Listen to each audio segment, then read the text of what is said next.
Benton County prosecutors have till Tuesday to formally charge a man suspected of raping a 13-year-old. A Department of Energy contractor says 5 drums holding low-level radioactive waste fell off a flatbed truck. It's really a talk about a passion for these vehicles. This 6-week program is helping to bring confidence to vets.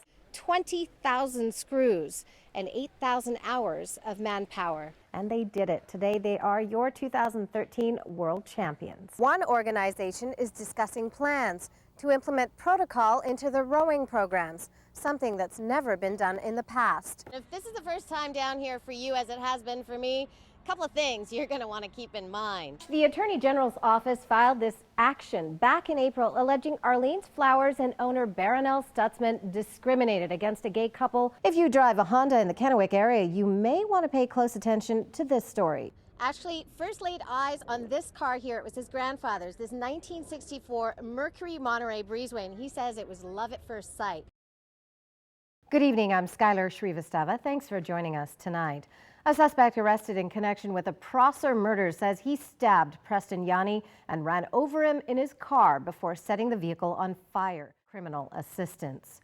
Todd Stewart at the witness stand today in his ex-wife's murder trial in Franklin County. The former Pasco man was acquitted of trying to kill Tasha Stewart's adoptive mother back in 2011 on his new trial date. A suspected pedophile charged with child rape just 2 days ago returns to Benton County Court to face more charges today.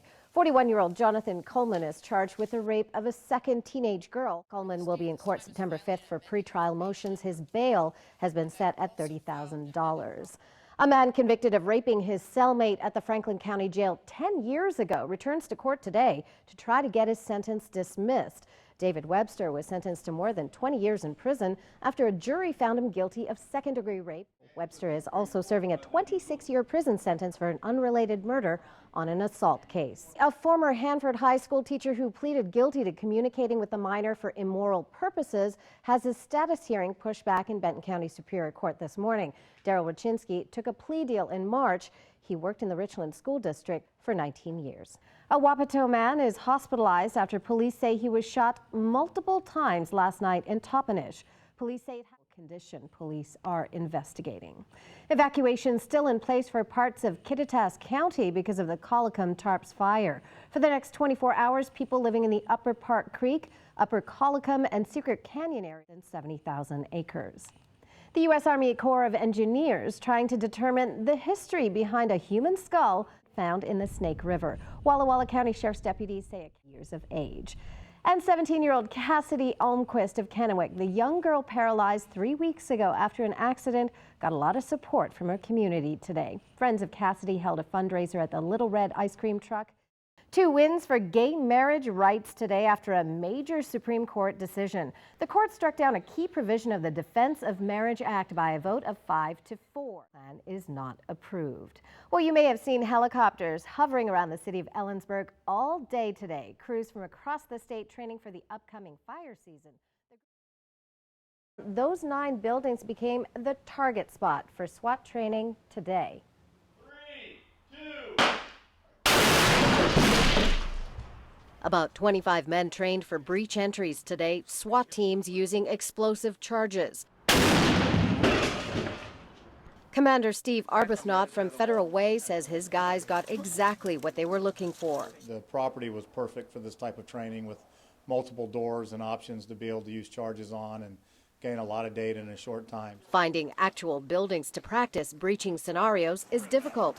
So when the Port of Kennewick stepped in with a property at 305 Columbia Drive, it was a no-brainer. Port of Kennewick Commission President Skip Novakovic was instrumental in getting this venture going. We were able to provide some buildings that were going to be torn down anyway and offer them to regional SWAT teams to practice some demolition on these buildings with explosives. Port staff worked with members of the Tri-City Regional SWAT team to coordinate the field training sessions. This unique training op gives officers hands-on, real-world experience using explosive charges to breach doorways and gain access to buildings during hostage and other crisis situations. Novakovic says many of the Tri-City SWAT team members have encountered some real-life hands-on experiences at the exact location where the training was held today. They were here on other occasions under not such pleasant circumstances, and so it's kind of an end of a story to them, and they're excited about it. The guys are learning quickly, and they've become proficient in a short time. The empty and dilapidated buildings are slated for demolition and will be torn down following the completion of the SWAT training, which ends tomorrow. Police arrested 23-year-old Luca Chang last night after receiving a call from two convention center workers.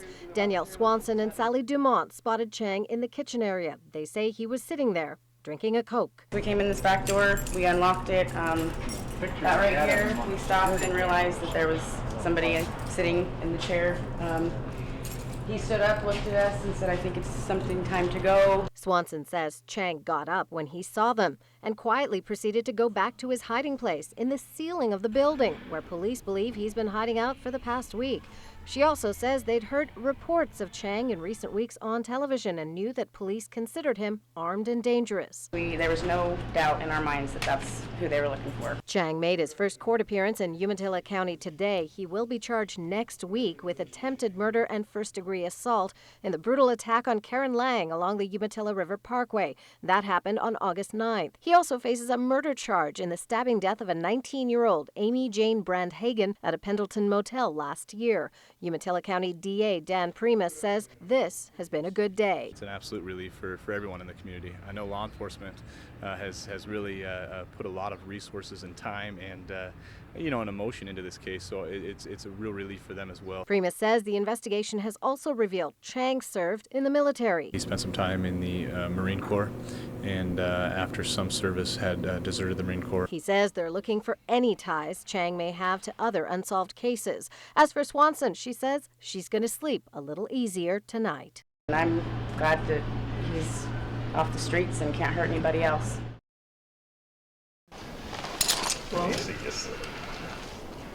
For Mike Watkins, horse massage is a passion. Through gentle or strong manipulation, he rubs and kneads the animal to relieve pain and relax the muscles. We ask them to do some tremendous things, jumping over fences, racing around barrels.